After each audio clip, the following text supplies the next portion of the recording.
Bonsoir chez vous, bienvenue chez nous, c'est un plaisir de vous avoir avec nous, on est content de vous retrouver, c'est un nouveau bébé, un nouveau bébé est né, donc c'est Rendez-vous économique, on est très content de vous offrir cet espace, de vous offrir cette émission. Évidemment c'est une émission où on va parler d'économie, de finances, d'investissement, tout ce qui a à voir avec l'argent évidemment, parce qu'on sait que la gestion de l'argent dans notre communauté c'est un grand défi.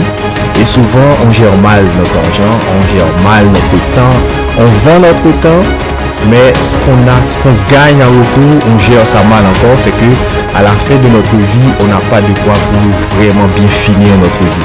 Donc, on vous offre cette émission justement pour vous permettre de réfléchir, de prendre des décisions, de très bonnes décisions. Parce que souvent, on prend des décisions, mais c'est de mauvaises décisions. C'est des décisions qui ont des incidences très négatives sur notre vie. Donc, moi, Jackson Germain, accompagné de Nancy Célestin, on va vous offrir cette émission. Nancy, bonsoir. Bonsoir, Jackson. Et bien voilà, on va vous dire pourquoi cette émission, parce que la réalité est que Nancy, l'argent, c'est important. L'argent, c'est important. Mais on gère très mal l'argent. Effectivement, on a besoin d'être informé, on a besoin d'en apprendre. Et c'est vraiment le but de cette émission, donc de transférer un savoir à toi qui est chez toi. Donc aujourd'hui, nous recevons Monsieur Mike Alexandre. Donc pour la première de l'émission, alors Monsieur Mike Alexandre est PDG de VIP GPI, c'est-à-dire pour GPI de gestion de patrimoine investissement. Il a plus de 15 ans en gestion d'équipe chez Industriel Alliance, depuis également 2 ans comme conseiller en sécurité financière et assurance. Donc, je vais laisser M. Alexandre se présenter parce qu'il a aussi une belle biographie. J'ai fait l'introduction. Alors, allez-y, M. Alexandre. Mike. Tout d'abord, Jackson et Nancy, je vous remercie d'avoir pensé à moi. Et je me sens très honoré d'être le premier à ouvrir cette émission avec vous. Donc, bon, pour la biographie, je vais faire ça succinctement. Je n'aime pas parler de moi, c'est la chose que je déteste le plus.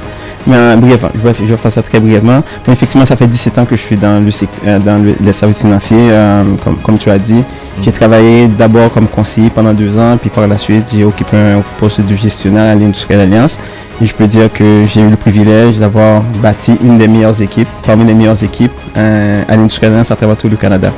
Et nos résultats aussi ont été aussi très impressionnants et faramineux aussi. Donc, c'est ça. Mais suite à cela, j'ai pris la décision tout simplement de me lancer à mon compte totalement. Donc, c'est là que nous avons mis sur pied, nous avons créé, fondé VIP, gestion de patrimoine et investissement, qui a pour mission justement une vocation d'abord éducative d'abord, parce qu'on veut d'abord éduquer les gens. Et en même temps aussi, on veut aussi éduquer la population, aussi les amener aussi à s'enrichir aussi. Parce que le problème avec l'enrichissement, c'est toujours une question de connaissance. C'est par manque de connaissance que les gens ne font pas des choses, pas parce qu'ils ne veulent pas, parce qu'ils ne savent pas. Et maintenant, on va essayer de faire ça dans un langage, je dirais, vernaculaire, de vulgariser l'information dans sa plus simple expression. Et souvent, c'est parce que ça paraît complexe pour les gens. Et souvent, quand l'information paraît complexe, les gens n'agissent pas. Donc là, maintenant, la mission qu'on a, c'est de dire ça dans le langage terre à terre, que tout le monde peut comprendre. Même un enfant peut comprendre qu'est-ce qu'on va dire. Donc, à partir de ce moment-là, je pense qu'on va pouvoir les aider à prendre de meilleures décisions financières. Donc, voilà. Excellent. Donc voilà l'émission, bien entendu, je dirais c'est fondamental d'éduquer les gens sur des sujets aussi importants, parce que comme on dit, on peut ne pas vivre sans l'argent. L'argent est important, personne ne peut pas vivre sans ça, mais souvent on le fait mal. Et puis l'aspect important, c'est que Mike, c'est un entrepreneur. Nous autres, on croit dans la création de richesse. Une personne qui crée la richesse, c'est important parce que vous donnez du travail à d'autres personnes. Et l'autre aspect, c'est que moi, il y a un gars que j'aime beaucoup qui s'appelle Robert Kiyosaki. Il a dit, il faut que notre argent travaille pour nous. Et quand notre argent travaille pour nous, on peut être au bord de la plage et on gagne de l'argent. Exactement. Donc ça, c'est important. Alors, Mike, on va voir la chose assez simplement parce que comme vous l'avez dit, vous êtes à la tête d'une entreprise qui participe à l'éducation des jeunes. Aujourd'hui, on va parler d'assurance et très certainement des produits de placement. C'est un terme ou un concept très galvaudé, si vous voulez, dans notre communauté parce que on pense qu'un agent qui vient nous inviter à acheter de l'assurance, c'est comme un arnaque, c'est quelqu'un qui prend notre argent là-dessus. Donc, pourquoi on doit s'assurer? Pourquoi on doit prendre une assurance? C'est une très belle question, Jackson. Et je vais, si tu me permets, je vais commencer à répondre à la question par un petit peu à l'envers. Okay? Allez-y. Je vous dirais qu'effectivement, dans notre domaine, comme dans tous les domaines, il y a des pseudo-professionnels. Il y a des gens qui sont là pour prendre au libre. La personne, il n'y a que l'argent qui l'intéresse. Okay? Donc, on voit beaucoup de gens, effectivement, dans le domaine qui arrivent, ce sont des vendeurs de produits. Okay? Ils viennent juste pour vendre des produits aux gens, mais ils ne sont pas là pour conseiller les gens. Alors que notre travail à nous, comme conseiller en sécurité financière, d'abord, c'est de venir, par exemple, accompagner les gens dans leur prise de décision, les aider aussi à comprendre aussi les choix qu'ils vont faire aussi. Et nous, on est là pour les accompagner et les guider vers les bons choix à faire. On est là d'abord à prendre conscience aussi qu'il y a un problème. Une fois qu'ils prennent conscience de ce problème, maintenant, on peut leur faire des recommandations pour répondre à ce problème-là et corriger un problème.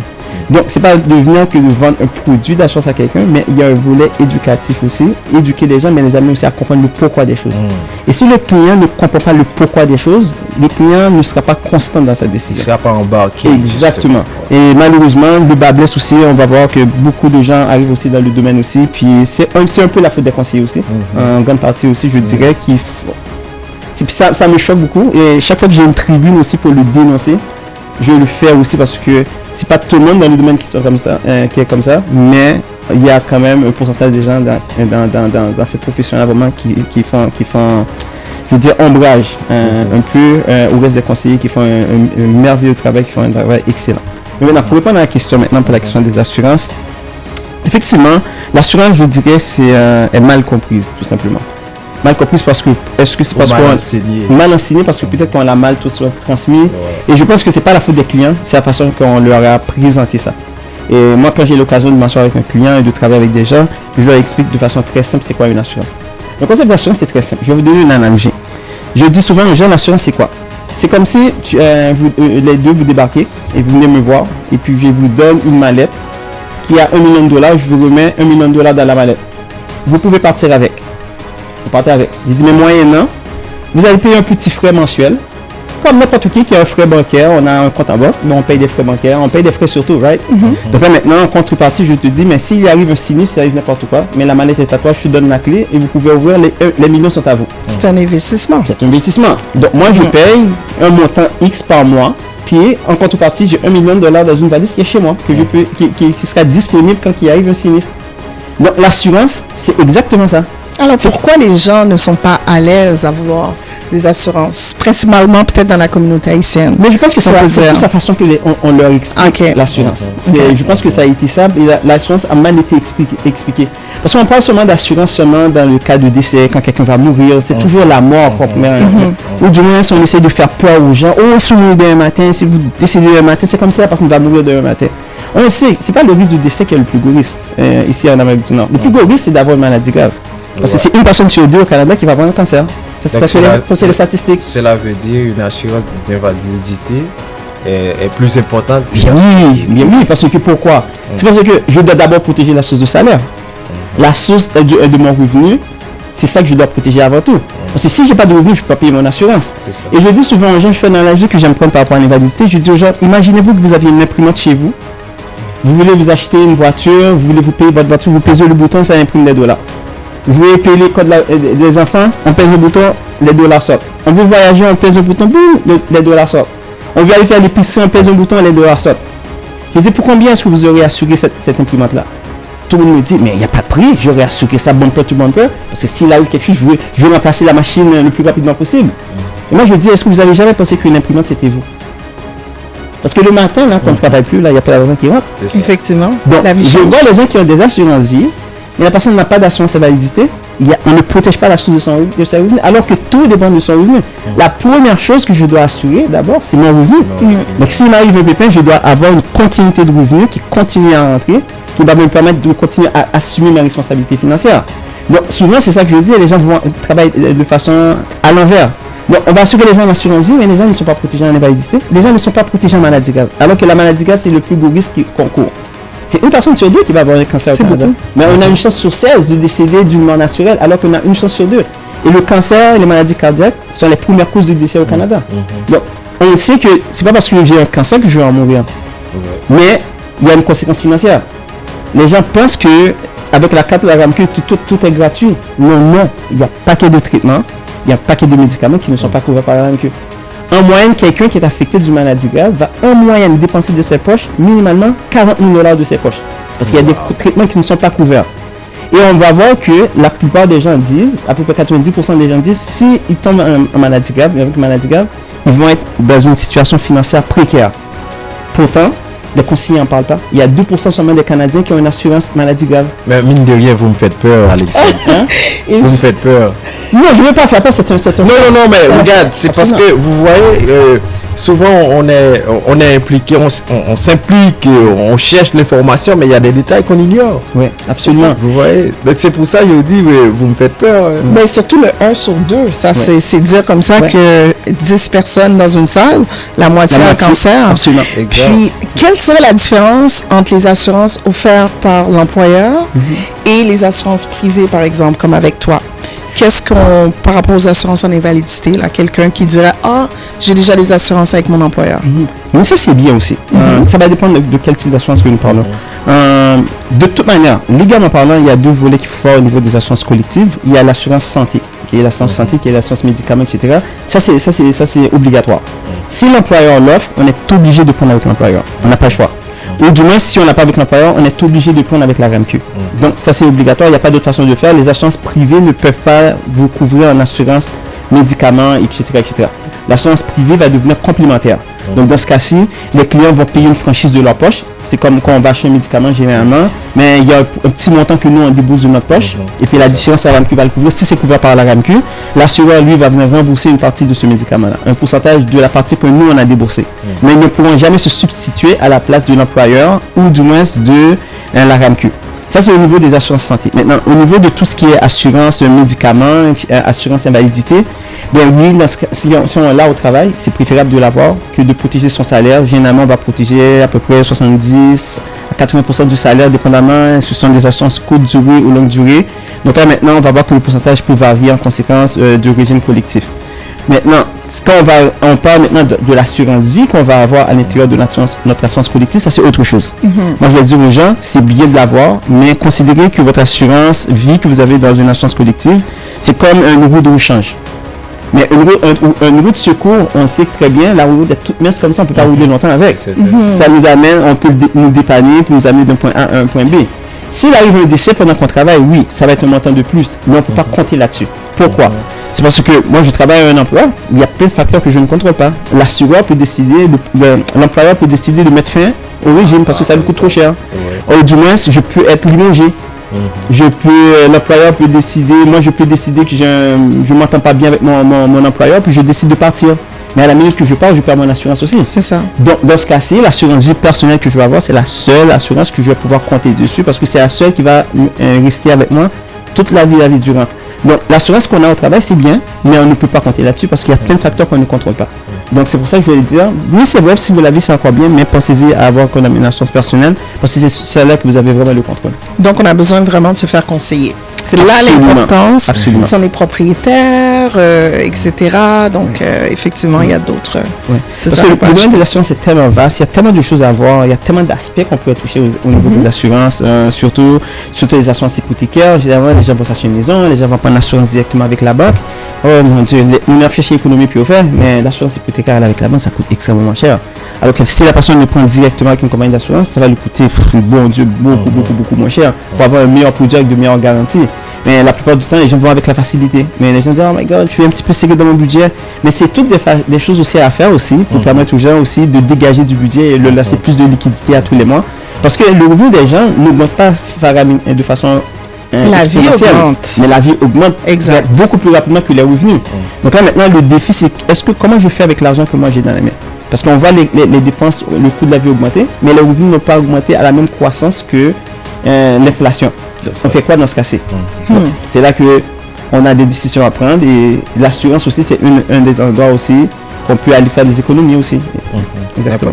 Alors, je rappelle à tous que vous suivez Rendez-vous économique. C'est un espace de débat, d'éducation où on parle de finances, d'économie. Jackson Germain et Nancy Célestin. Aujourd'hui, on reçoit Mike Alexandre. Je rappelle, il est PDG de VIP. Gestion patrimoine. Gestion patrimoine, exactement. Donc, c'est un entrepreneur. C'est un bon modèle à vendre dans la mesure où on conseille les gens à investir leur argent, faire en sorte que votre argent travaille pour vous. Aujourd'hui, on parle d'assurance. Il a dit que c'est important. Donc, il faut se faire assurer. Et c'est très important de se faire assurer. Il a mentionné le fait qu'une assurance d'invalidité est de loin plus importante qu'une assurance vie. Parce qu'au final, on peut avoir un accident. Donc, il faut assurer sa source de revenus, c'est ça, Mike. Avant tout. Mais effectivement, parce que juste, je vais vous donner des statistiques. Parce que les statistiques parlent, ok? Ouais. Imaginez-vous, 70% des travailleurs canadiens ont déclaré avoir déjà été en invalidité. La durée moyenne d'une invalidité au Canada, c'est 2,3 années. Oh. C'est beaucoup. Et la plupart des gens, 50%, plus de 50% de la population actuellement travaille d'une paye à l'autre. Exact. Donc on n'a pas d'épargne pour le supporter même pendant 6 mois. Exactement. Ouais. Donc l'invalidité, c'est pas une question est-ce qu'on va tomber en invalidité. On va pas tomber en invalidité. Mais c'est quand qu'on va tomber en invalidité. Ouais. Maintenant, si je pars en invalidité pendant plus de 3 mois, qu'est-ce que je fais dans ce cas-ci? Si j'ai pas d'argent qui rentre, mais j'ai un loyer qui continue à rentrer, j'ai une hypothèque qui continue à rentrer, j'ai une voiture à payer, j'ai des enfants que je dois nourrir, le train de la vie continue, le propriétaire va pas dire mais madame je comprends que la banque va pas dire madame je comprends que vous soyez en invalidité mais n'êtes pas obligé de payer l'hypothèque, on va vous donner un sursis pendant 1 an, la banque va pas vous dire ça. Il faut payer l'hypothèque pareil. C'est ça. Comme je te dis, les enfants on doit les nourrir pareil, on fait quoi s'il n'y a pas d'argent qui rentre? Bon. Pourtant la personne a une assurance vie, elle paye $200 pour une assurance vie, mais la personne n'a pas d'assurance invalidité. Moi je trouve que c'est une aberration. Et ça maintenant malheureusement c'est pas la faute du client, c'est la faute du conseiller qui est venu, qui n'a pas fait son travail convenablement. Puis au niveau des invalidités, oui c'est vrai il y a la maladie mais il y a aussi le mental. Il y a le mental. Les gens sont très fatigués donc effectivement. On est de plus en plus stressé, on vit de plus en plus stressé.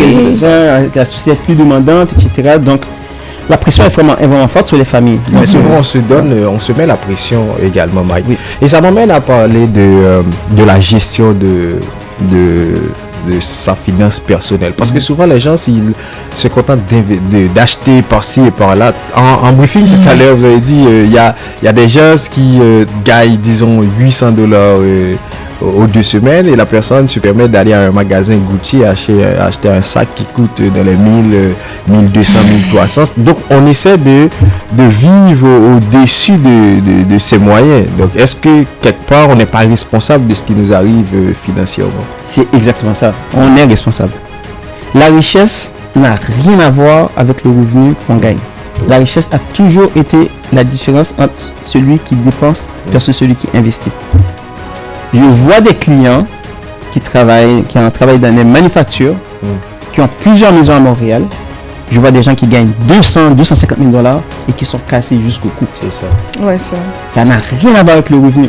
C'est toujours comment je dépense mon argent. Et paradoxalement, ces personnes-là qui gagnent 250 000, ils ont une image qu'ils gèrent, ils roulent en BMW, tu vois, ils achètent les meilleurs costumes, tu vois. Donc ils gagnent beaucoup d'argent, mais ils dépensent beaucoup aussi. Et celui en manufacture, il va seulement avec un t-shirt et un jean, that's all. J'ai l'impression que beaucoup de gens qui font 100 000 et plus, justement, ils ont 2-3 voyages par année. Oui, c'est certain.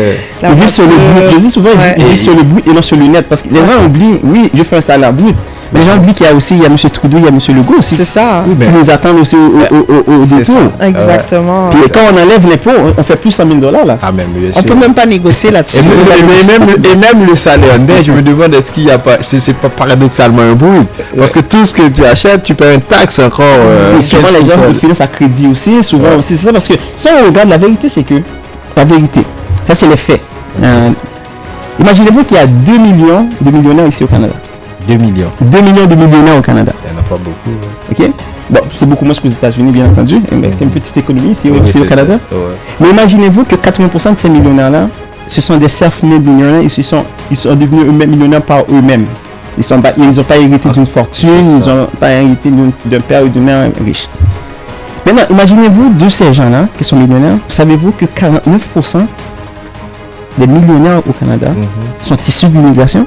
My goodness. Ça, on C'est le savait bien. pas. L'immigration de première génération. Bah. Ça, c'est une bonne chose. Et j'espère Ouais. que les gens ici vont comprendre que nous autres, là, nous sommes des créateurs. Mais on crée de la richesse ici au c'est Canada. le but de On crée de la richesse.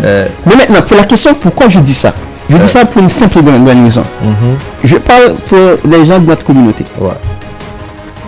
On vient ici, on pense toujours que c'est les autres qui sont bien, c'est les autres qui sont bons. Oh, mais nous, on parle déjà qu'un déficit parce qu'on est noir, parce qu'on est c'est ça. Qu'on arrête ça tout de C'est suite. une barrière, ça. Ok? Effectivement. On est dans un pays qui nous donne des opportunités.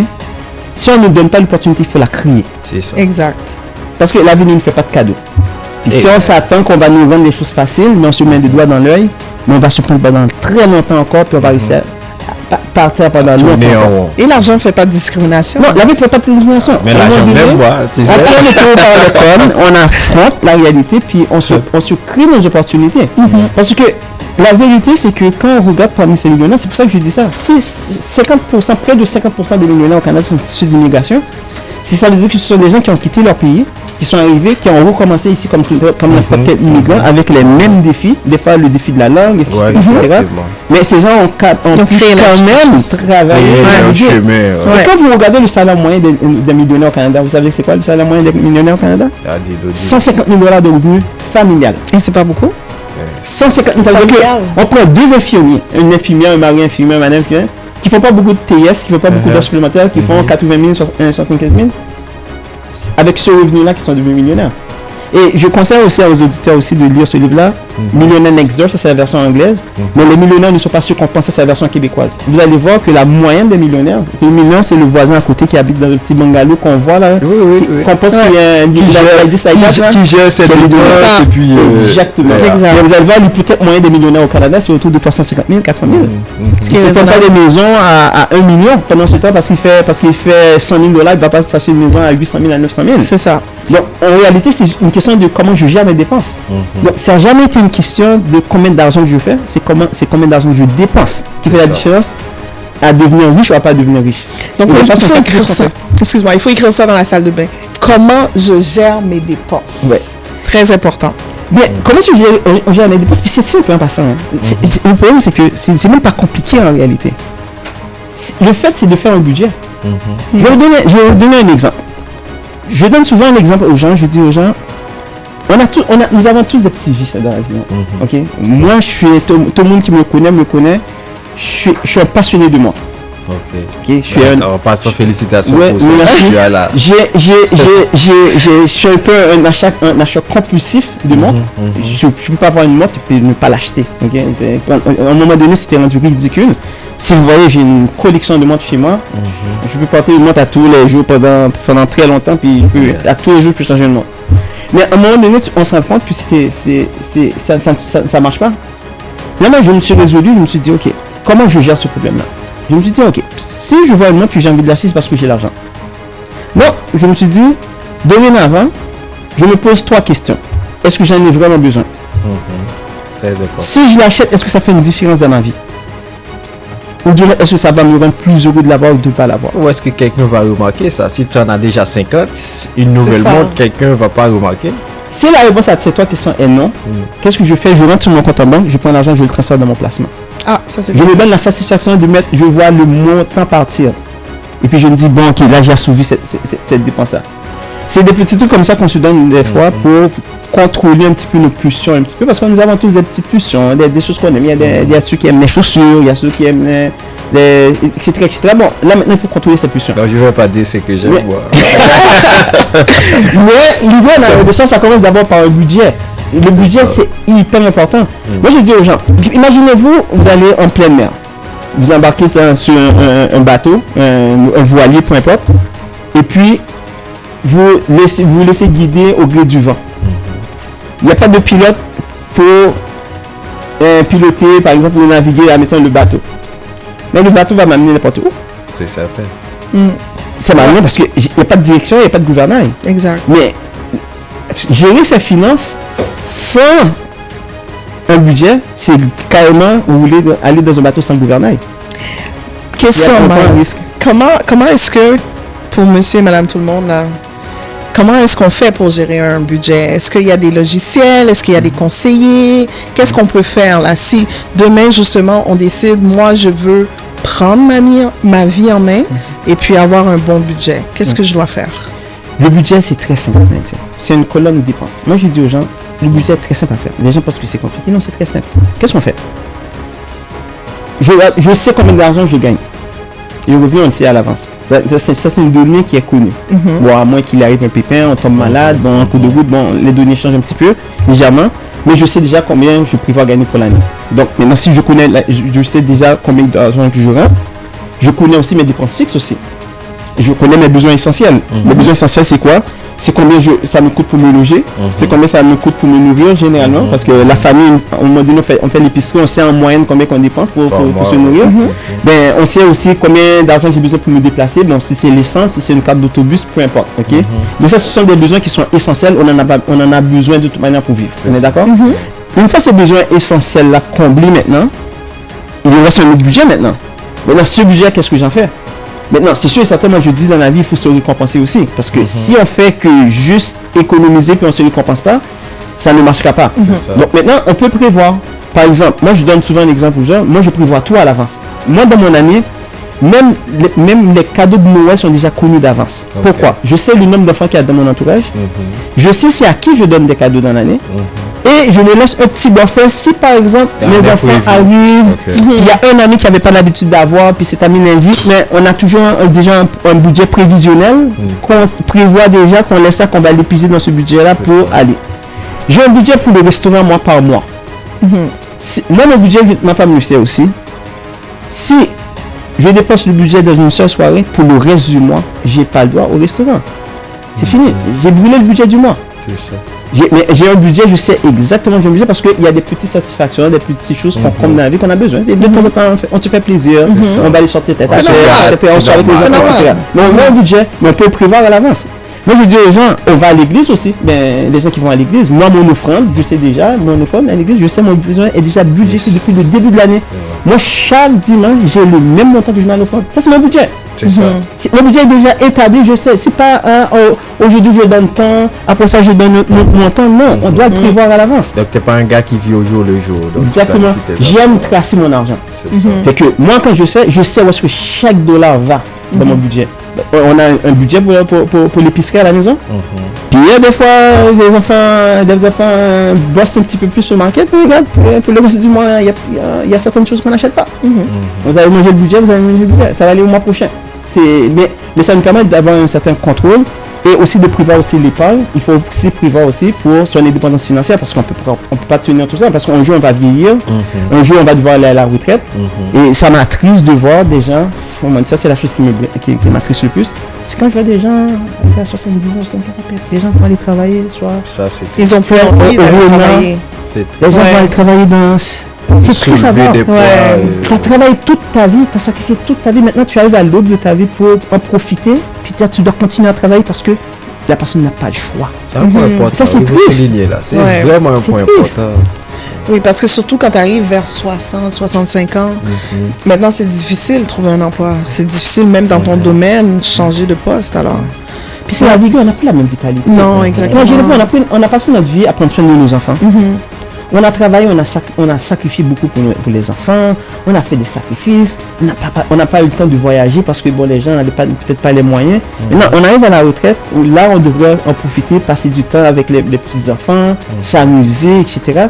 Là, maintenant, les gens doivent continuer à aller travailler parce que les gens n'ont tout simplement pas les moyens. Parce que c'est sûr, certains, on le sait très bien. Les pensions du gouvernement, on appelle ça un filet social. Et c'est combien les pensions du gouvernement?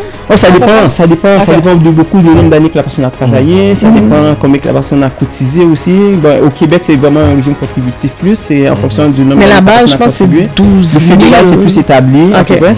Mais Nancy, si on regarde à 12 000 $, qu'est-ce que quelqu'un fait avec 12 000 $ absolument rien. Justement. Tu prends juste un loyer maintenant, quelqu'un qui est en loyer, maintenant un loyer moyen, c'est autour de 1 200 $. Exact. À 1 200 $, tu dépasses les 12 000 $. Ça n'a même pas de quoi pour te loger pendant une année. Ouais. Donc maintenant, il y a la nourriture, il y a tout ce qui vient avec.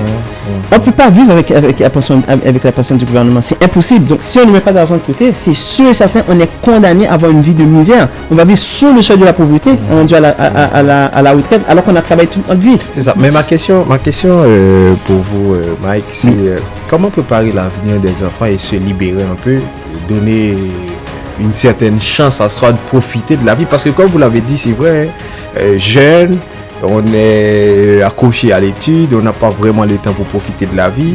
Voilà, on s'est marié, on commence à avoir des enfants, on s'occupe des enfants. Les enfants maintenant ils sont grands, ils partent faire leur vie et puis là vous continuez à vivre de n'importe quelle façon. Maintenant comment évidemment préparer l'avenir des enfants et pour pouvoir profiter un peu? J'aime tellement la musique que tu as fait tantôt. J'ai même écrit un article sur ça récemment. Le moment ne sera jamais opportun. Oui, c'est à 25 ans, on dit, moi je viens de commencer, j'ai fini l'école, là maintenant je commence à travailler, c'est le temps que je me gâte un petit peu. Bon, on met pas d'argent de côté. Après ça, on arrive à 35 ans, mais là maintenant, on achète une maison, voilà, maintenant j'ai les hypothèques. À payer, là je suis pris un petit peu, là je commence à m'endetter parce qu'à cet âge-là, c'est là que les dettes commencent. Après ça, bon, on se dit, bon, qu'est-ce que je fais? Après ça, vers 45 ans maintenant, on dit, bon, les enfants maintenant, c'est les études, on doit penser au cégep, on doit supporter les enfants danser, j'ai pas d'argent. On arrive à 65 ans, mais là c'est là 150. Oh mon Dieu, il était trop tard. Mais en réalité, la décision c'est qu'il n'y aura jamais de moment opportun pour bien faire les choses. Moi je dis souvent, ceux qui attendent pour faire quelque chose, attendent que tout aille bien, ne feront jamais rien. En réalité, il n'y aura jamais de moment opportun. Mais la réalité, la vraie vérité dans tout ça, c'est parce que les gens vivent au-dessus de leur monde, tout simplement. On veut tout avoir. On est dans une génération fast-food parce qu'on veut tout avoir tout de suite. Les gens ne sont pas patients. Dans la vie, ça prend un moment de sacrifice par moment. On doit sacrifier pendant un peu de temps maintenant pour aller récupérer plus tard. Moi, ça me faisait rire quand j'étais au cégep, mes amis et moi, quand on étudiait, on poussait, puis il y avait des gars qui avaient déjà leur voiture, la voiture de l'année, ça. Moi, je suis là, j'ai regardé, j'ai dit, ok, belle vivant, allez-y, on vous attendra plus tard. Mais nous, qu'est-ce qu'on s'est fait? On s'est concentré sur nos études, on s'est concentré sur nos affaires. Puis là maintenant, on a toute la vie devant nous maintenant. La voiture peut venir après aussi. Exactement. Maintenant, on arrive à une situation dans notre vie maintenant, je regarde maintenant, on peut s'offrir tout ce qu'on veut. Je achète la voiture de mon choix, je peux rentrer dans un concessionnaire, je peux m'offrir la voiture de mon choix, j'ai pas à me gâter la tête. J'ai une qualité de vie maintenant, puis je regarde ces gars-là, aujourd'hui, où est-ce qu'ils sont rendus dans leur vie, puis ça fait rire. Ils n'ont pas voulu attendre. Ça, Mike, c'était des consommateurs. Mais pour répondre à la question, Jackson, pour les enfants. Les enfants, il y a plusieurs façons de faire. Moi, je vous dirais que il y a des outils qui existent. Par exemple, le régime par une étude que le gouvernement fédéral a créé. Okay? C'est l'argent que le gouvernement donne.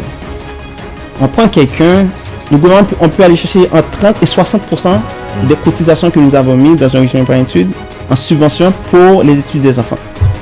Bon, rendu là, un parent qui met $50 par mois dans un régime par étude, les parents reçoivent des allocations familiales. Les allocations familiales ont été données justement pour supporter les enfants. Mais regarde, profite-en pendant que tu reçois des allocations. Prends l'allocation, prends une partie de cet argent, investis pour l'enfant. C'est pas ton argent, tu sais que le 20 du mois, les allocations vont rentrer tôt ou tard. Mais prends une partie de cet argent, investis pour l'enfant. Au moins, tu vas lui donner quelque chose pour plus tard. Il va commencer dans la vie. C'est ça. Et je vois beaucoup d'enfants détestent leurs parents. Oui, à cause de ça. Mais oui. Oui. Beaucoup d'enfants en veulent à leurs parents. Quand ils ont appris que leurs parents avaient reçu de l'argent pour eux, puis aujourd'hui, ils voient qu'ils commencent dans la vie avec des dettes. Ils commencent dans la vie, ils doivent bûcher pour ramasser de l'argent pour une mise de fonds. C'est difficile. C'est pas acceptable. C'est pas acceptable. Et surtout que maintenant, l'immobilier, c'est de plus en plus cher, inaccessible.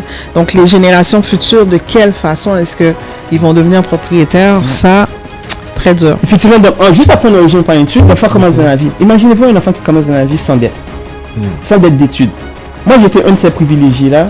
Et je vois la longueur d'avance que ça m'a donné par rapport à beaucoup de gens. Quand moi j'ai commencé mes études, mes études étaient déjà payées, j'ai pas eu à emprunter de l'argent de prêt et bourse pour faire mes études. Mais moi j'ai beaucoup de mes amis qui sont endettés complètement.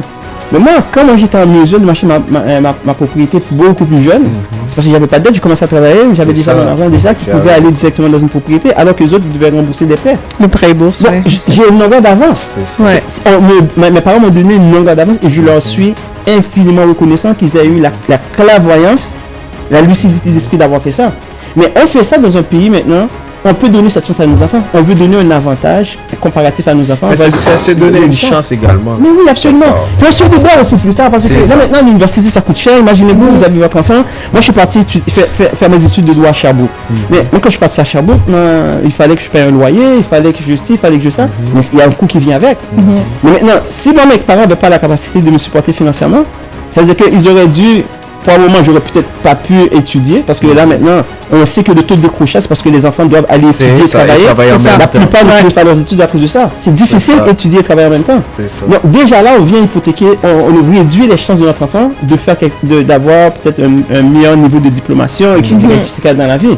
Fait que c'est un investissement qu'on fait dans le futur, mais on donne de l'argent pour l'enfant, prenez une partie, investissez dans un régime. En plus de ça, le gouvernement vous donne de l'argent en plus. Bon, déjà là, on vient de régler un problème. Maintenant, l'assurance vie. On prend une partie des allocations familiales qu'on reçoit, on investit dans une police d'assurance pour un enfant. Moi, je prends l'exemple de mes enfants. J'ai pris la police d'assurance pour eux, très jeunes. Mais je mets ça me coûte même plein. Pour le prix que ça me coûte, c'est ridicule. Mais moi, je m'assure que quand ils vont arriver autour de 35, 38 ans, ils vont chacun avoir plus de $1 million à l'intérieur de la police d'assurance. Là, maintenant, moi, mes enfants veulent s'acheter une maison plus tard, c'est pas un problème. Ouais, mais j'ai fait des petits investissements pour eux, j'ai acheté un appartement pour chacun d'eux que j'ai mis à quelque part. J'ai dit bon, ok, quand ils vont vieillir, moi pour mes enfants c'est fini, je leur dois plus rien. J'ai déjà tout fait. Les autres ils vont être payés à 100%, ils vont avoir plus d'argent qu'ils en ont besoin pour étudier, le reste c'est à eux. Mais j'ai pris une police d'assurance pour eux, qui vont pouvoir aller prendre de l'argent dedans s'ils veulent s'acheter whatever, ils veulent partir une business, ils veulent faire n'importe quoi. Ils n'auront pas à aller frapper à la banque. Non, on va t'autofinancer. Mais avec quoi? Mais avec très peu de moyens parce qu'ils étaient jeunes, à l'âge qu'ils sont, l'assurance ne coûte pas grand-chose. C'est un méchant investissement qu'on fait pour eux. Mais moi maintenant, qu'est-ce que je fais? J'ai plus à m'en soucier pour eux. Exactement, ils peuvent venir te voir là. Même si je meurs demain matin, j'ai la garantie que mes enfants vont toujours être corrects financièrement. Donc vous savez pourquoi? C'est parce que vous avez pris la bonne décision. Donc vous avez eu la bonne information et vous avez pris la bonne décision pour vos enfants. D'où l'importance de cette émission. Donc on vous aide à prendre la bonne décision. Parce que normalement, comme on dit, l'information c'est le pouvoir. Si vous n'avez pas l'information, vous n'allez pas pouvoir prendre la bonne décision. Et c'est certain que ça aura une incidence très négative sur vous et sur vos progénitures. Oui, absolument, définitivement. Et c'est là qu'on a l'opportunité. Moi, je disais, nos parents, probablement, pour beaucoup, on va dire que pour beaucoup de parents qui sont arrivés ici très tard, des fois aussi qui ne viennent pas d'un milieu favorisé, etc., qui n'avaient pas accès à une certaine information parce que les parents n'étaient pas éduqués, etc., ils ont fait ce qu'ils ont pu. Okay? Puis on ne peut pas leur en vouloir de ne pas avoir fait ça parce qu'ils ne pouvaient pas savoir. C'est ça. Okay? On est d'accord. Okay? Puis des fois, ils sont arrivés un petit peu tardivement ici. Maintenant, il faut qu'ils recommencent à zéro encore. Ils ont leurs propres problèmes aussi. Ils ont leurs propres problèmes. Des fois, ils ont encore une famille en Haïti qu'ils doivent supporter, etc., le manque de connaissances, etc. Mais maintenant, je pense que pour la génération qui est là, maintenant, l'information est tellement disponible partout. Maintenant, si quelqu'un ne fait pas ça pour son enfant, la personne, moi, je trouve que c'est criminel. Okay? À quelque part. Pourquoi je dis que c'est criminel? Parce qu'on est dans un pays, malheureusement, qu'on le veuille ou non, moi, je suis né ici à Montréal. Je pourrais dire que je suis un Québécois. Un Québécois. Mais, malheureusement, il y a quelque chose qui me joue à mon avantage, ma couleur de peau. Il joue, hein? On m'a défaveur. Ok, mais c'est peut-être une opportunité aussi. C'est peut-être une opportunité aussi. Mais je suis né ici, mais c'est sûr certain que je ne parle pas avec les mêmes opportunités, les mêmes chances que le Québécois qui est né aussi comme moi ici. Mais vous savez pourquoi je dis c'est une opportunité? Parce que quand vous avez des défis, vous faites plus d'efforts. Exactement. Et comme ça vous permet de vous aiguiser beaucoup plus. À ce moment-là, la couleur, vous passez à travers. Exactement ça. Ouais. Et c'est là que moi je veux intervenir. Le point, c'est justement ça le point. Le point, c'est que on sait qu'on part déjà avec un handicap au départ. Mais maintenant, est-ce qu'on peut donner une meilleure chance à nos enfants tout de suite? C'est ça. Au lieu que d'aller frapper à la porte de quelqu'un parce qu'il veut ouvrir son entreprise, on sait qu'il y avait, pendant longtemps, il y a de la discrimination. Quand tu étais noir, tu présentais à la banque pour un projet. Le projet, tu ne faisais pas accepter. Puis maintenant, ça commence à se ranger un petit peu. Il y a beaucoup plus de programmes qui sont là. On voit des banques maintenant qui commencent à s'ouvrir, la TD, Il y a des la formations, BMO, etc. il y a Donc, des exemples comme toi aussi. exactement. Donc, on s'implique un petit peu plus, il y a un petit peu plus de mouvement. Mais il fut un temps, on arrivait comme jeune immigrant, arrivé pour un projet, tu savais que la réponse était non. Mais maintenant, moi, je ne peux pas prendre pour acquis que ce serait le cas toujours. Et moi, je dis, moi, qu'est-ce que je fais? Je vais me donner les moyens. Et c'est ça que je parle à mes enfants, je leur dis souvent ça à mes enfants. Je leur dis, peu importe ce que vous allez faire dans la vie, je veux que vous partiez à votre compte. Mais peu importe ce qui va arriver, papa va financer. Mais pourquoi je vais financer? Parce que je me donne les moyens. C'est ça. J'ai créé des outils qui existent, des assurances vie que j'ai pris sur eux. Maintenant, qu'il va y avoir d'argent qui va s'accumuler dedans, je ne suis pas obligé de prendre l'argent de mes poches. Mais ces outils financiers-là vont servir justement à leur donner ces meilleures chances. Au lieu d'aller frapper à la porte du banque, mais ils ont besoin de 150 000 200 000 $ pour partir d'une entreprise, mais ils vont aller prendre. J'ai 200 000 $ de disponible pour eux, pour leur donner une meilleure chance dans la vie. Là maintenant, je leur donne les chances égales. Exact. Parce que là maintenant, ils partent avec les mêmes avantages. Parce que le Québécois qui est né ici, c'est pas parce que nécessairement qu'il est plus organisé, mais lui, ils sont là depuis longtemps. Il y a eu son grand-père qui avait déjà un chalet, la maison a transféré à une autre maison, il y a un transfert générationnel qui est là. Et souvent pour les immigrants qui arrivent ici, c'est des immigrants des fois de première génération qui doivent tout bâtir pendant qu'ils arrivent. Ouais. Bon, des fois, ce transfert générationnel n'est pas toujours là. Mais on a des outils financiers qui nous permettent de faire. Investissez dans les produits, puis créer la richesse tout de suite pour eux. Et puis vous allez voir, vous allez leur donner de meilleures chances dans la vie pour passer à travers. Donc, moi je pense que c'est plus un conseil qu'on donne à ce niveau-là. Comme je dis, on n'est pas là pour, on n'est pas dans le jugement ici, parce qu'on comprend, il y a des réalités, il y a des situations qui arrivent, on comprend ça, ok. Puis c'est toujours tragique quand quelqu'un doit quitter son pays natif, la personne avait une vie, la personne avait un standing de vie, il y a des gens qui étaient des professionnels, politiciens, docteurs, peu importe, puis arriver ici, puis tout recommencer. Il y a un trauma aussi qui vient avec ça aussi, puis là maintenant on avait promis des choses, puis ils se rendent compte que le Canada c'est pas ce qu'ils pensaient. Puis là maintenant ils ont toujours l'espoir, ma retourner en Haïti dans 5 ans, puis finalement ils se rendent compte que chaque année ils vont retourner. Exact. Puis ça fait 10 ans qu'ils sont encore ici. C'est ça. Right? Puis le temps passe, on comprend ça. Mais en même temps aussi, on peut faire les deux en parallèle aussi. On peut dire, ok, moi maintenant ça m'est arrivé, il ne faut pas que ça arrive à mes enfants. Donc maintenant, c'est quoi les outils qu'on a à notre disposition maintenant pour leur donner une meilleure chance que nous, on en avons. Puis ça, c'est une responsabilité que nous avons. Parce que maintenant, les outils existent. Maintenant, il faut demander. Et puis quand les gens viennent, ouvrez votre esprit pour recevoir cette information-là. Parce qu'il y a beaucoup à faire maintenant pour leur donner de meilleures chances. Parfait. Une meilleure chance, ça existe. Ouais. Donc avec cette émission pas à pas pédagogique, on va vous donner la possibilité de pouvoir aiguiser votre décision. Parce qu'on décide, comme par hasard, on décide pour faire plaisir. Et puis aussi, Mike, il y a ça qui est fondamental dans notre communauté. On aime vivre pour faire plaisir aux autres. Tu vois, c'est ça souvent qui oriente notre décision. Tu vois, on aime, voilà, on vient d'arriver, on rentre, on sort avec une Mercedes, tu vois. Donc à ce moment-là, tout le monde te voit, on t'applaudit. Ben lui là, c'est lui, c'est mon ami. On vit pour ça là, c'est comme la France. Exactement. Ouais. Ça, je pense que c'est quelque chose qu'on doit aussi améliorer. Ça, c'est très problématique. J'avais fait une capsule à un moment donné, j'avais été invité à un moment donné pour en parler à quelqu'un, puis j'ai dit quelque chose, puis je pense que tout le monde était d'accord là-dessus. Le constat, moins les gens gagnent de l'argent, plus les gens veulent faire voir. C'est ça. On dirait que la personne veut maquiller sa pauvreté. La personne en étant consciente de sa pauvreté, maintenant, pour ne pas laisser paraître cette pauvreté, ne pas avec le monde qu'on est à faire pas bon, la personne est obligée de s'acheter des vêtements de marque, des voitures de luxe pour maquiller sa réalité. Et ça, c'est un problème. Ça, c'est un gros problème. Parce qu'en sortant, des fois, tu vas là, le gars dans la rue, mais ça, c'est juste pour maquiller sa réalité. Pourtant, des fois, regardez, comme conseiller en sécurité financière, j'en ai vu des choses, ok? J'ai déjà vu des gens, tu arrives devant la personne a une belle BMW devant sa maison, tu rentres dans la maison, on va sur un matelas. À l'intérieur d'une belle. Pas de blabla. On retourne dans la maison. Yeah. Mais la façade, on voit que. La BM, elle mange tout. Le gars là, belle casquette, Michael Jordan. Yes. Chamberlain. Oh, Rolex. Même ça dans la rue, ça, monsieur. Je suis allé passer la guerre. Mais en réalité, ça maquille une fois. Belle BMW. Puis le gars, il dort sur un matelas chez nous. Mais il y a quelque chose, Mike, qui me surprend toujours aussi, là. C'est les gens qui ont peu de salaire aussi. Puis qui vont s'égorger, justement, dans des achats comme ça.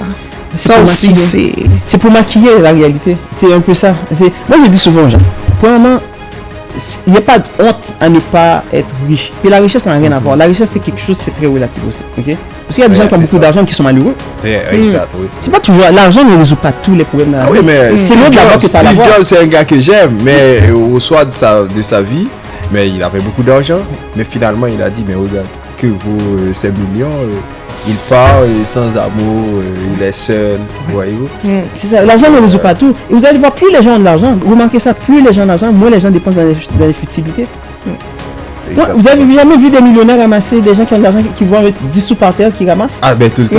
Hein? Parce que lui connaît la valeur de l'argent. Mark Zuckerberg, il porte toujours un t-shirt. Le même t-shirt. Oui, c'est vrai. Il porte toujours le même t-shirt, il a acheté comme une dizaine, puis à tous les jours, il en met un qui est différent. C'est tout, parce qu'il n'y a pas le temps pour ça. Parce que lui, il n'a rien à prouver à personne. Parce que lui, dans sa tête, il sait qu'est-ce qu'il vaut. Alors que celui qui n'a pas sa réalité, c'est pas sa réalité, lui, il faut qu'il montre qu'il en a. C'est ça. Donc, et puis les gens vont investir dans le paraître. Mais pendant que la personne ne comprend pas, c'est un cercle vicieux. Il y a un coût qui vient avec. Mais pendant ce temps-là, la personne n'avance pas. Parce que la personne va continuer à payer la maison de quelqu'un d'autre. Parce que c'est un loyer. Elle enrichit d'autres personnes qui sont déjà plus riches qu'elle. C'est ça. Puis toi-même, en Internet, tu n'avances pas. Donc, moi, je dis aux gens, la recette en investissement dans la création du succès, c'est de se payer soi-même avant de payer les autres. Parce que si on attend de se payer après d'avoir payé les autres, on ne va jamais se payer. Moi-même, l'argent rentre là-bas. Première chose que je fais, moi ma femme le sait en passant. Il y a certaines choses qui sont non négociables. Je vais vous donner un exemple. Ma femme voulait mettre mes enfants à Montessori. Okay? Une garderie Montessori, c'est une garderie qui est très réputée, qui coûte quand même assez relativement cher. Ça me donne coûter en garderie à peu près $20 pour mes enfants. Ma femme vient, ma femme me dit, oh, regarde, mon fils aîné, Montessori. Je dis, chérie, pas de problème. Si Montessori tu veux, montre-moi comment tu vas faire parce que moi je vais faire un chèque, je vais pour chèque bounce. Mais montre-moi où va sortir l'argent. C'est parce que moi je ne changerai pas, je n'enlève pas une scène de mes investissements. Moi j'ai déjà mon setup monté. Mon budget est déjà fait, moi. Je sais déjà, il y a tant de pourcentage que ça va automatiquement en investissement, puis ça c'est pas négociable. Puis j'ai dit, si tu me montres comment tu vas le faire, il dit, ah ouais, ok, bon regarde, là on faisait 2-3 voyages par année, je vais réduire un voyage. Je dis ok, mais ça, le montant n'arrive pas encore. Il dit bon là j'allais faire mes cheveux comme une fois par semaine, maintenant je vais réduire. Je dis pas de problème, on continue. Exact. Elle arrive, elle a fait ses calculs, elle m'a dit ok j'ai trouvé l'argent. J'ai dit ok, Montessori. J'ai dit ok, je signe le chèque, on envoie. Parce que moi je dis moi il y a une chose, je ne négocie pas mes investissements. Ma fille est arrivée. Oh mais si on a mis mon fils à notre Montessori, il faut que ma fille aille tout. J'ai dit mais chérie, tu connais le calcul là? Quel calcul que tu fais? Ouais, c'est ça. Ah ben regarde, donc on va réduire le voyage. Et puis on va ça. J'ai dit regarde, si tu coupes, tu trouves, c'est où trouver, mais tu vas couper. Mais moi je dis, moi je change pas mon setup. C'est que tu dois couper à quelque part pour compenser à quelque part. Mais Mike, on change pas. Tu m'as vacciné là. Non mais c'est vrai, je pense que ce vaccin c'est plus important que le vaccin que j'avais pris pour la Covid, tu vois. Mais c'est hyper important parce que, pensez-y là, le revenu des gens ne change pas de façon exponentielle. Mais c'est vrai. Mais on peut pas tout faire en même temps. Il y a l'inflation dans tout ça. On dépense, l'inflation mange un peu. Le revenu, faut savoir, faut bien gérer, c'est à nous savoir ce qu'on peut faire. Mais en même temps aussi, je ne peux pas t'interrompre, je te laisse la parole. Je vais juste amener un point là-dessus, parce que les gens ne se rendent pas compte. Chaque nouvelle chose que j'ajoute, c'est quelque chose que je dois gérer de plus. C'est vrai. Mais le budget n'est pas censé avoir comme ça. Maintenant, si tu libères quelque chose, ce que tu as libéré, maintenant ce budget était déjà alloué à quelque chose, cette chose n'est plus là, tu peux prendre ce budget, tu peux l'affecter à quelqu'un d'autre. C'est ça. Mais on n'est pas obligé d'augmenter notre budget de façon exponentielle parce que les revenus ne croissent pas à la vitesse que les gens dépensent. À quelque part, c'est soit qu'on coupe à quelque part ou bien qu'on augmente nos revenus. Maintenant, moi je suis quelqu'un qui travaille déjà beaucoup. Okay? Je travaille beaucoup. Je ne peux pas travailler plus que je travaille déjà. C'est ça. Je ne peux pas travailler plus que je travaille déjà. La seule chose que je peux faire, je peux contrôler mes dépenses par exemple. Mais moi je dis, les investissements, tout ce qui va aller pour moi pour mon autonomie financière, ça c'est non négociable. Et madame le sait, non négociable. Donc après ça, gère les autres choses, non négociable. Bon, regarde, c'est très juteux. C'est vraiment juteux. Non, ce que je disais, c'est que en relation, je pense que c'est important aussi là, deux personnes qui ont un peu la même mentalité financière. Qu'est-ce que tu aurais à dire par rapport à ça? avant de choisir la personne avec qui on va construire sa vie. La première chose, on va vérifier sa cote de crédit. Exactement, c'est ça que j'avais dit la dernière fois. La cote, on vérifie aussi la cote de crédit. Oui, après, on regarde le placement. Mais vous voyez, malheureusement, comme on dit, l'argent, là, comme on dit, les gens, moi j'aime ça entendre les gens dire, oh, l'argent c'est pas important, l'argent c'est pas important. Ah, c'est important. Moi, j'ai quelques billets à côté de moi, là. Surtout mes frères en Christ, les gens de foi chrétienne, des fois que j'entends dire, oh, mais à ce moment-là, plutôt une prof sur la thème essentiel. Moi, je regarde. Moi, je dis, moi, la seule chose que je sais, là, bon, pas descendre, pas manger dans le frigidaire. Ok? Et pas Dieu qui vient payer ma maison, là. Dieu me donne la santé, il m'a donné tout ce qu'il faut déjà. Ok? Si je me mettre comme dehors, ben, je vais crever de faim. Pas compliqué. Il m'a tout donné déjà. C'est la santé, la vitalité, il m'a donné la vie. Il m'a déjà donné l'essentiel. Maintenant, c'est à moi maintenant d'aller m'instruire, de me développer, d'aller chercher un diplôme, d'améliorer ma condition. C'est pas Dieu qui va le faire à ma place. Finalement, moi je dis aux gens, la communauté chrétienne, je leur dis, c'est quoi ce rapport malsain qu'on a avec l'argent? Moi je dis souvent, regardez quel homme de Dieu que vous connaissez dans la Bible qui était pauvre. Abraham, l'homme le plus riche de son époque, Salomon, le roi plus riche. Non, n'importe quel exemple, dis-moi qui était pauvre dans la Bible. Personne n'était pauvre. Même Jésus n'était pas pauvre. Les gens disent comment ça? Jésus, vous vous rappelez le roi mage? Vous avez les cadeaux qu'ils ont apportés? Exact. Inestimable les valeurs. Jésus n'était pas pauvre. De quoi vous parlez? La pauvreté, ne fait pas partie du plan de Dieu. Non, mais il se base sur un verset qui dit l'amour de l'argent. Mais on a besoin d'argent, malheureusement, on a besoin d'argent pour tout. On vit dans le monde des hommes aussi. On vit sur terre, en réalité, l'argent, on a besoin d'argent pour tout. De toute façon, moi j'aime dire que tout vrai chrétien est citoyen de deux mondes, celui du temps et de l'éternité. Je suis là, je dois avoir l'argent, je dois bien vivre. Et puis le moment venu, je m'en vais aussi aller continuer à bien vivre. Oui. Puis, ça. Pourquoi est-ce que le stress financier c'est la première cause de dépression?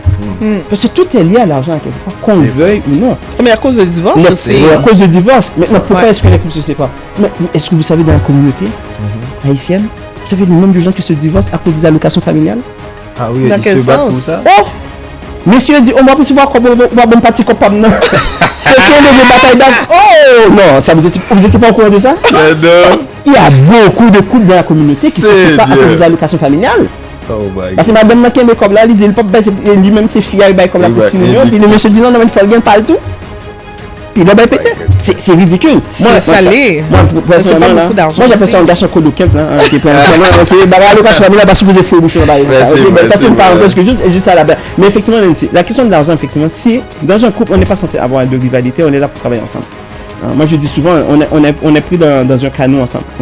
On est dans une chaloupe ensemble, au milieu de la mer. On doit ramener dans la même direction. J'ai pas intérêt à saboter le bateau. Si je sabote la chaloupe, je coule aussi. C'est ça. On est dans le même bateau. On doit au contraire concerter nos efforts ensemble pour ramener dans la même direction parce que c'est à deux, on est toujours plus fort que si on est seul. Exact. Donc, à quoi ça sert de tirer dans un sens opposé? Est-ce qu'on est capable de mettre nos ressources ensemble puis avancer dans un but commun? Maintenant, les deux, nous allons croître. Quand ça bénéficie aux deux. Malheureusement, c'est toujours une certaine rivalité dans les couples. Moi, je connais des couples, ça m'arrive souvent dans mon travail, je vois ça. Madame, c'est pas combien d'argent monsieur a dans son compte. Donc, on devrait avoir des comptes cachotterie communs. Est-ce que les gens devraient avoir des comptes communs ou séparés? C'est prouvé, Nancy. Ça, c'est prouvé. Les gens qui sont en couple, qui mettent tout ensemble, prospèrent plus que ceux qui font des comptes séparés, qui font tout séparément. Ça, c'est prouvé, là, non seulement. C'est pas un truc, ça c'est prouvé. Bon, Nancy a pris bonne note. Non, c'est prouvé. Parce que, regardez, quand on met tout en commun, c'est là qu'il y a une meilleure gestion qui se fait. Pourquoi? Parce que la confiance qui s'établit aussi. Jackson a pris en note aussi. Oui, dès qu'on commence à faire des couples, dès qu'on commence à regarder, si on est un couple, on est marié, quand on s'était marié, on s'était fait un vœu. Dans les bons comme dans le même moment, jusqu'à ce que la mort ne sépare. Le mariage, c'est un choix qu'on fait. On est d'accord, c'est un choix conscient. C'est ça. On n'est pas forcé à se marier avec personne. On rencontre quelqu'un, on décide qu'ensemble, que nous voulons cheminer ensemble, nous avons pris une décision commune. Donc, on s'est fait un vœu mutuel. Ce vœu-là, ça ne peut pas être juste dans la chambre à coucher sur l'oreiller. Ça doit être en tout. Notre devoir marital va en tout. Puis si on partage, on partage tout. On peut pas que non, tu payes ici, moi je paye ça. Dès qu'on rentre dans ce jeu-là, qu'est-ce qui va arriver? Il y a une personne qui a été disciplinée. Imaginez-vous le fait que moi je ne sais pas combien de temps que j'en ai. Personnellement, je vais vous donner mon exemple. J'aime toujours parler pour mon exemple parce que je ne peux pas parler d'autres personnes que de parler de moi. Depuis que j'ai épousé ma conjointe, jusqu'à... Bon, pendant longtemps, elle n'a pas travaillé. Depuis la naissance de mes enfants, pratiquement, elle avait arrêté de travailler. Mais le temps que ma femme travaillait au début, quand on était ensemble, avant d'avoir nos enfants, J'ai jamais su combien ma femme gagne. Je m'en foutais. Pourquoi? Ça, c'est son argent de poche. Moi, j'ai toujours dit, la responsabilité familiale, c'est sur mes épaules. Le toit de ma maison, la nourriture chez moi, ça, c'est ma responsabilité. Le bien-être de ma famille, c'est ma responsabilité. J'ai pris ça sur mes épaules. Travail, fais ce que tu veux. On applaudit Mike. Non, je donne on applaudit Mike. Non, mais ce que vous avez. C'est un choix qu'on fait. Mais regarde, c'est même. Mais si vous êtes chrétien, c'est dit finalement dans la Bible. C'est comme la nourriture, tout le bien-être de la famille. L'homme est le pourvoyeur. C'est exact, c'est l'homme. Donc, moi, j'ai pris cette responsabilité, j'ai pris cette décision. Mais ma femme, malgré qu'elle faisait ça, elle me cachait rien. Je savais combien d'argent elle pouvait me dire, combien d'argent elle faisait, etc.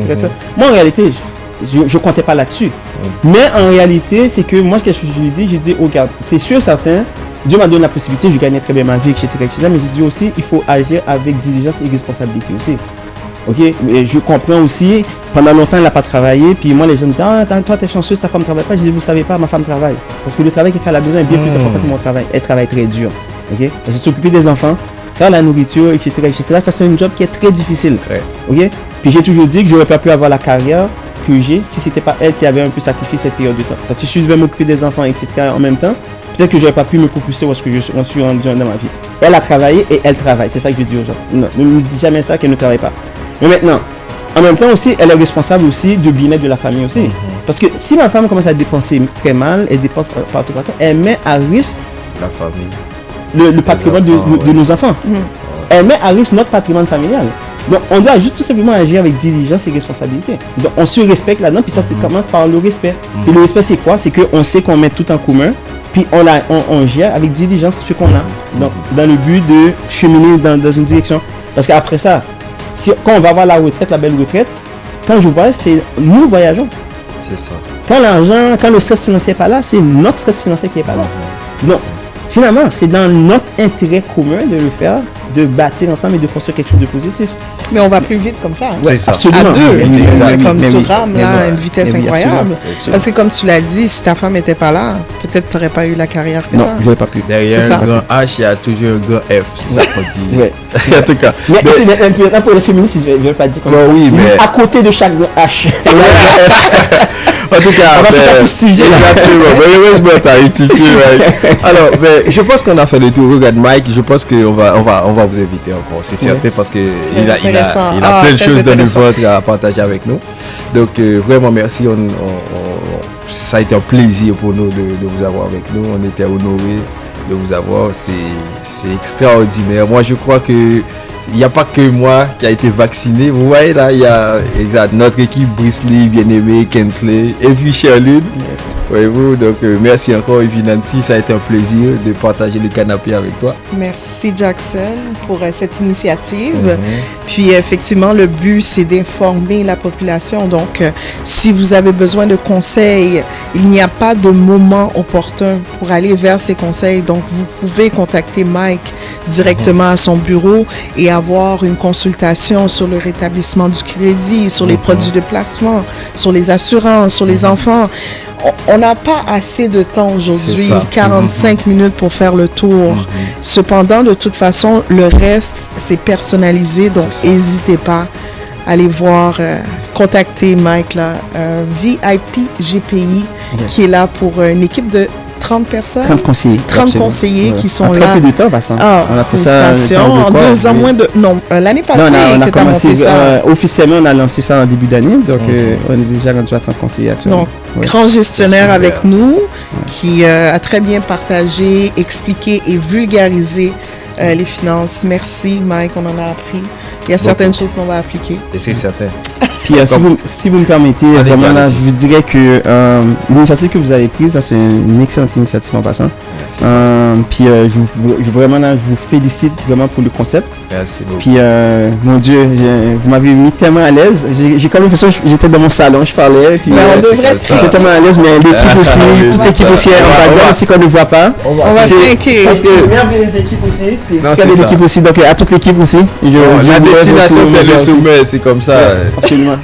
Donc, à votre santé. À votre santé. Merci encore, Mike.